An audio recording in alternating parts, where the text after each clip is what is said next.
Okay, so I want to do this without falling over. Let's see if it works. Don't fall. You come pick me up.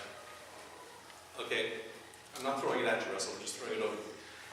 What do you think? Do you like this? Yeah. You like it? I look real?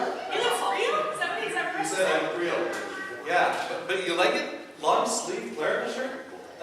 None of you in this place have ever seen me in a long sleeve clerical shirt before. Maybe it's because I'm getting older, but I'm getting woods. Okay, what's happening is this stool up here.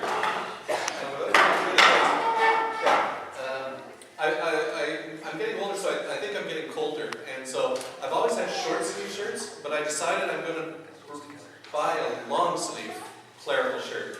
And as I was doing this, I was thinking something really interesting. And this is very personal, but don't worry, it's not going to be just totally about clergy shirts, because that'd be incredibly boring. But at the same time, there is a real point to be made, and I'm going to evolve from it. When I ordered these online, and they're really not the best quality, but they do tend to last. When you wear clergy shirts as infrequently as I do, they tend to last you about 10 years. And so when I was ordering, well, you don't have to laugh that much, but okay. When I was ordering, I was thinking, it's kind of weird.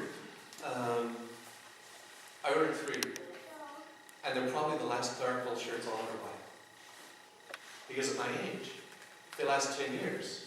Wow. And I've got others, That was a weird feeling. I gotta tell you. These are probably the last clergy shirts I'll ever buy. And then, of course, I started thinking about, time, how time has gone. 35 years in ministry. And of course, I went back to thinking of the first clergy shirt I ever bought. And I want to tell you that story a little bit, and then hook it up, believe it or not, with the reading that Richard just read a little while ago. I think a lot of you I'm sure most of you know something of my story about how I came to feel called to ministry. And I know I don't use a lot of holy jargon and a lot of holy language, but don't ever take that to mean that I don't believe in things like God calling people and God speaking to people. Though I would never claim to have heard the audible voice of God, I really do believe that God has led me and God has called me to ministry.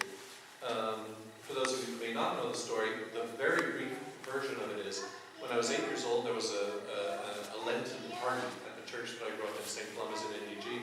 And it was called Little Helpers. And we had those little mite boxes that we were supposed to put our pennies in over Lent. And the minister, whose name was Norman Peterson, chose 2 people at the party where we had a little church service to bring a laundry basket full of all our mite boxes up to the altar. And I was one of the kids who was chosen. And when we hefted the laundry basket onto the altar, he said, "Thank you very much, you go back to your place now." And I said, "No, I like it up here, I'm staying." Copying them, right? And I started asking them questions. They said, "Well, we're talking to God now, but after the service is over, if you stay behind, I'll answer all your questions." And you might have expected that I was going to lead the charge to the hall because I was closest to the exit door. But no, I stayed behind, and I had silly questions. Well, they weren't silly for an 8-year-old. Things like, why do we have candles when there's electricity? Stuff like that. And he answered my questions, or at least in my memory, he answered my questions. And it felt like we spent a lot of time together. It was probably not too many minutes. But when we were finished, when he had spent this time with me, I looked up at him, and it amazed me later in life to find out that he was really, really a very short man. But I was looking up to him. And I said, "I'm going to be like you when I grow up." And he could have said anything. He could have patted me on the head. He could have said something patronizing. He could have said any, throwaway line. But what he said was, "I believe you will." And that was the day in my consciousness. And those of you who have heard this story more times than you'd like to remember, will remember it. That is in my consciousness when I made up my mind to be a priest in the church. Now, of course, as I grew older, my mind was changed by many things. And I came to understand and learn and experience that ministry is God's call, not our decision. Our response is our decision, but ministry is not God's call. And so the rest of my time in St. Columbus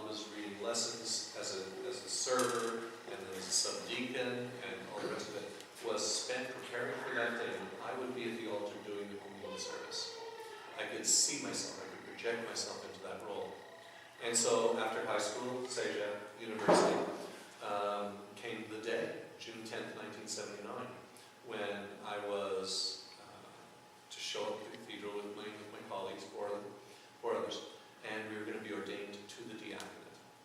And having wanted this for so long, so many years, it was spectacular. It was just absolutely spectacularly. I can't describe it. But I also remember going to Evangelism, which is the Holy Hardware store, and buying my first clergy shirt. My first clergy shirt. And there were people in the seminary who would play dress up every now and then and put on a clergy shirt just to practice, no matter what year you're in, I never did that. I didn't do that. To me, there was something about this that was just, wow. And so I bought my clergy shirt and I held on to it until the afternoon of my ordination. And I was in my room in seminary by myself, getting ready for the event, and I put on my clergy shirt for the first time. And then made my way down to the cathedral, and I was ordained to be a priest in God's church. A deacon in God's church. Priesthood was the year later.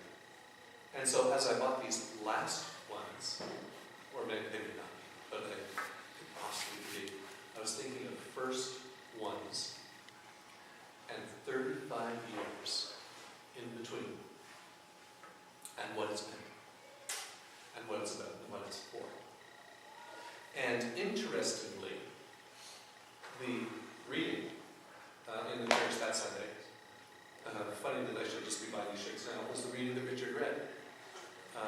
Paul's letter to his understudy, Timothy, about being faithful in your ministry. I just want to read a little bit of it. The time is coming when people will not put up with sound doctrine, but have itching ears. They will accumulate for themselves teachers to suit their own desires. Another translation says something like, they will surround themselves with people who can tickle their ears. Isn't that a nice phrase? They want to be surrounded by people who will tickle their ears. And I'm sort of thinking, this is a good reading for an ordination, right? Because it's instructions from a senior to his junior saying, when you're wearing the collar, this is what you're facing. This is the world you're facing. And then here's your job. Here's what you're supposed to do. As for you, always be sober, endure suffering, do the work of an evangelist, and carry out your ministry fully. Do the work of an evangelist and carry out your ministry fully. Can you imagine, if you just try to put yourself in the cathedral, June 10, 1979, and be me just for a second, and you finally got to put this on after wanting to for almost 20 years, and you're there. This is the reading. And in the ordination service, the bishop gives to each deacon being ordained a Bible. And Bishop Paulus, God bless him, wrote something particular in each Bible for each person being ordained. And different. It wasn't all the same because we compared after. And what Bishop Paulus wrote in my Bible was that verse. Do the work of an evangelist. Well, he did a little bit more than that verse. But do the work of an evangelist and fulfill the ministry. And so here I am, wearing a brand new clergy shirt. Who knows how long I'll be wearing it. The same passage from Scripture, thinking of all the years in between. And thinking of St. Mary's. And thinking about what it's all been about. But even more importantly for all of us, what it is all about. I got to tell you some stories. Because that's the way I am. When I was ordained, I was sent to St. Michael's, as a bunch of you know. And St. Michael's was a wonderful place. Marvelous people and a terrific mentor. Just fantastic, Mary Henderson. And one of the things that I was to do was to go and hang around in the parks and pick up the kids in the park. Something that you don't do these days. And I told you the story recently about how in those days I used to smoke, so if I'd offer them a cigarette, and they took my cigarette, I knew I had at least 2 minutes to get them interested, and as I was beginning that ministry, I was was thinking about what it was that I was called to. Do the work of an evangelist and fulfill your ministry.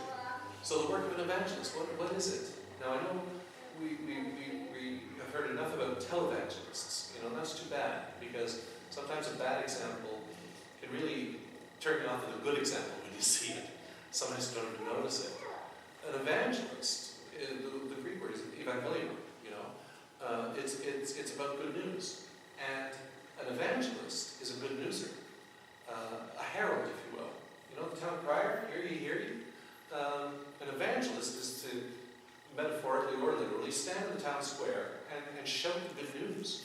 Like my role, like my purpose, wherever it is good news.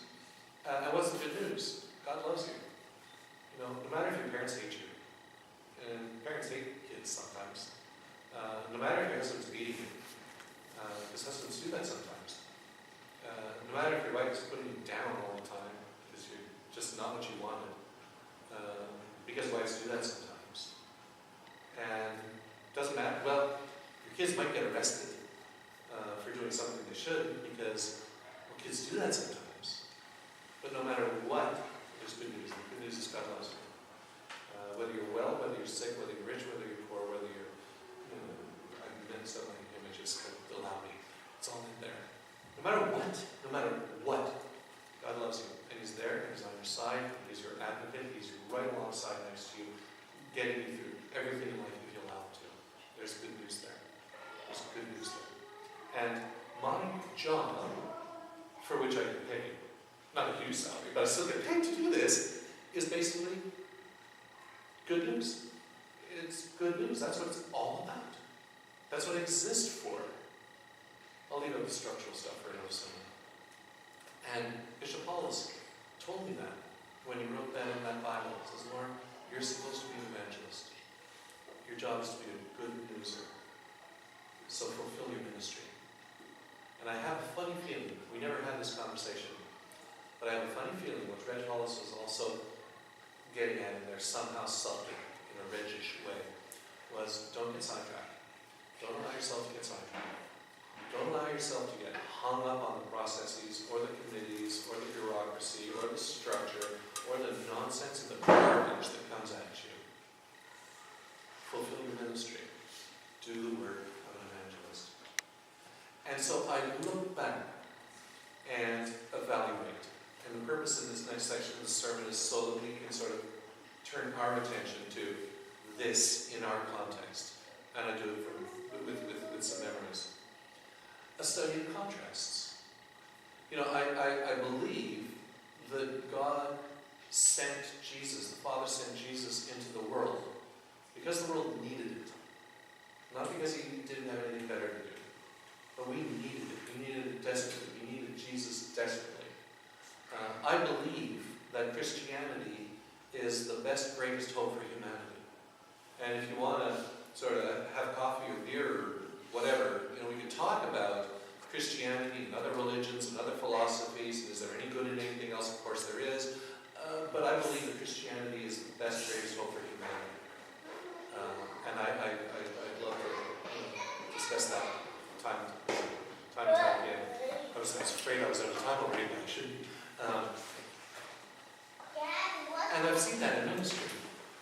But I've seen the extremes. I've been in situations immediately after somebody has committed suicide. Teenagers and adults. I've been in people's lives, part of people's lives, when they go through the tragedy of divorce. And it is tragedy. And sometimes it's necessary. It's still tragedy. It's hard. I've been with people in times of bereavement, times of job loss and financial disaster, health issues. Oh God, health issues. I've been in situations of family breakup. I've been in weird situations. And frankly, this week I was thinking of weird situations. I was thinking of a couple that I knew who had a teenage daughter whose boyfriend sold weed. And her parents would buy their weed from her boyfriend. What do you think is going to happen in that scenario? Like, come on, folks, get real. I was remembering a situation where I got a call from a father. No father in this place is ever going to do this, none of you would. I got a call from a father. He had a son. I can't remember whether the son was 14 or 15 years old. The son wanted to have a party for his friends. And here was the deal. Dad, if you buy us the beer, we'll stay at home. Because usually the party, they get out of hand when they're out of the house, eh? So, but you and Mom can't be here. We'll just stay. And so the father calls me up, and the question was, should I buy the beer? Now, in those days, I was actually in my 20s. And, are you nuts? What do you think you're setting your kids up for?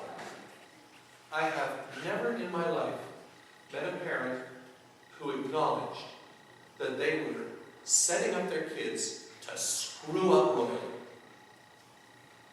But I've seen it time and time again. And it is always somebody else's fault. This is the world we're living in. This is the world we're living in. And this passage speaks to that. People don't want to hear truth. They don't want to hear sound doctrine. You read that. Richard read that. It's in here. People don't want to hear truth. They don't want to hear sound doctrine. They want to listen to speakers who will tickle their ears. That's the one.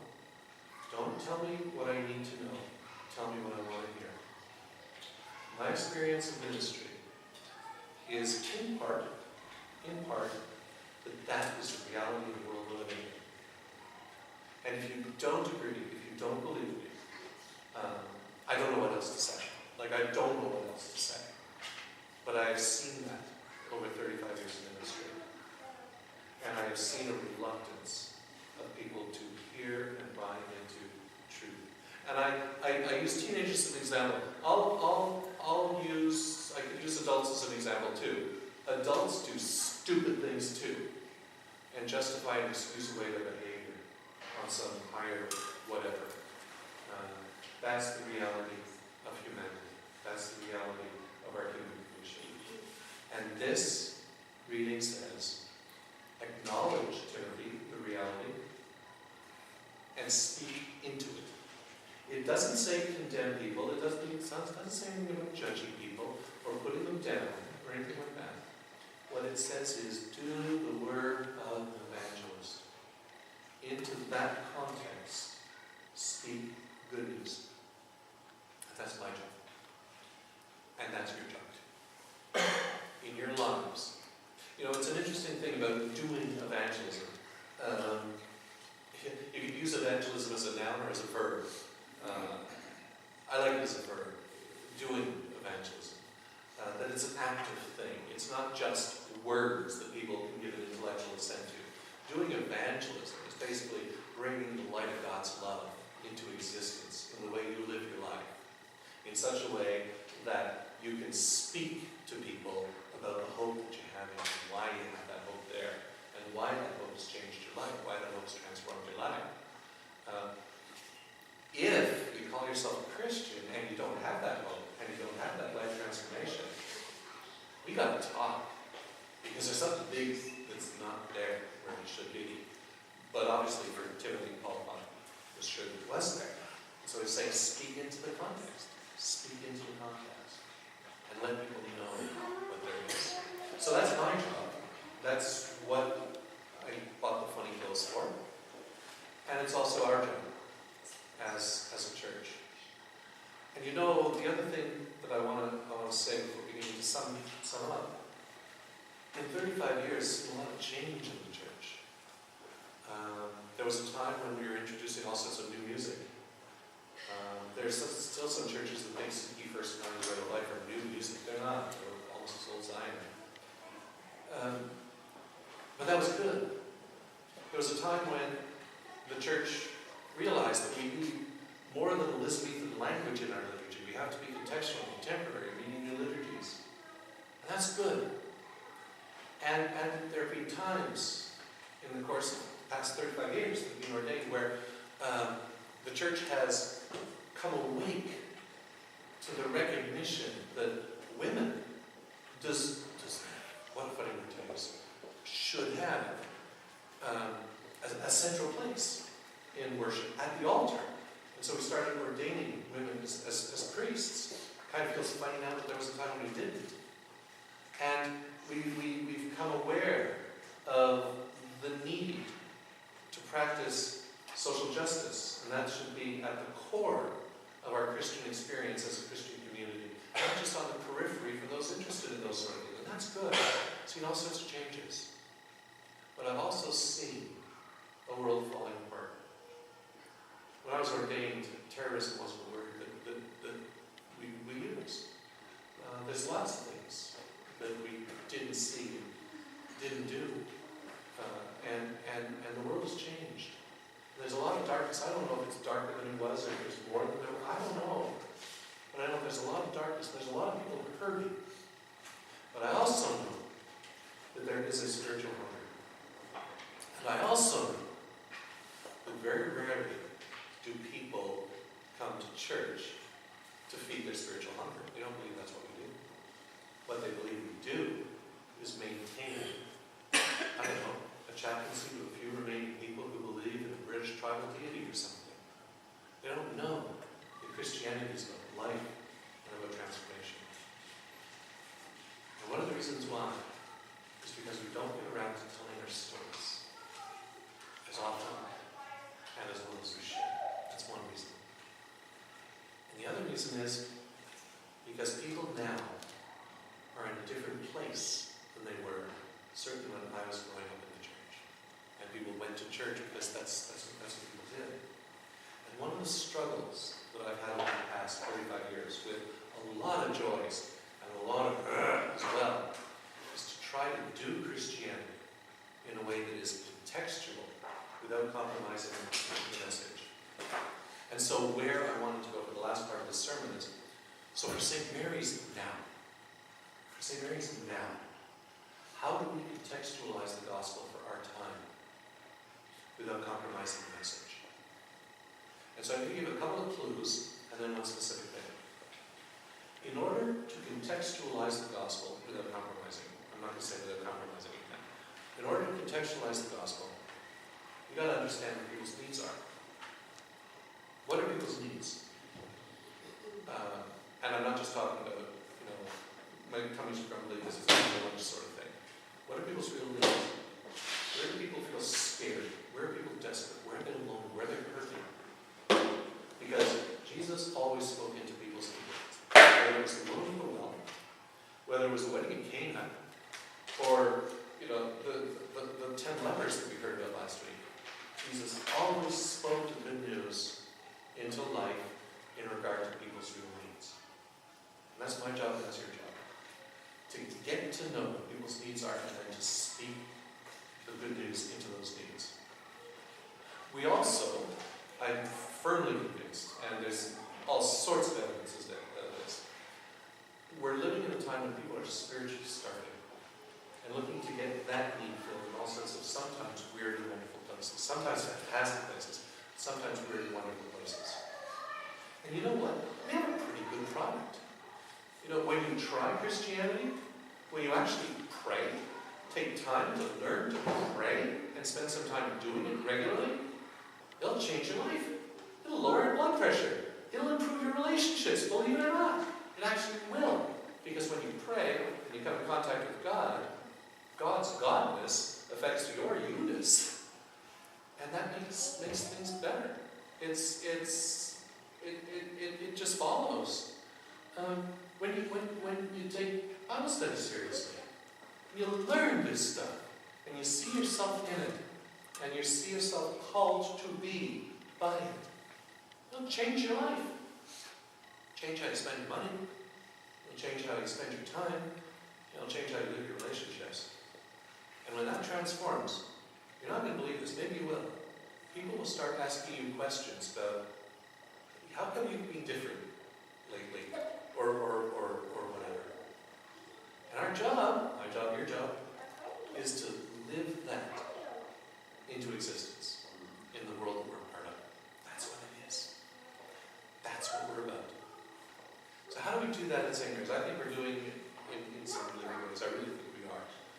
think we've got a way to go. And one of the areas, I'm just going to finish with this part, one of the areas where I think we need to develop is in the area of personal spirituality and spiritual development. That includes things like prayer and Bible study and sharing and fellowship. And so in the next little while, just as one side of this, you're going to see something different. A number of years ago, we built that chapel at the back, and for a while we were having an 8 o'clock service there with 4 or 5 people. We went to 8:30 some, and our numbers, have grown, and the chapel was no longer big enough. Right now, basically, it's just a collecting place. I don't like that for 2 reasons. One, I think it disrespects it, and the second is it's not useful where it is.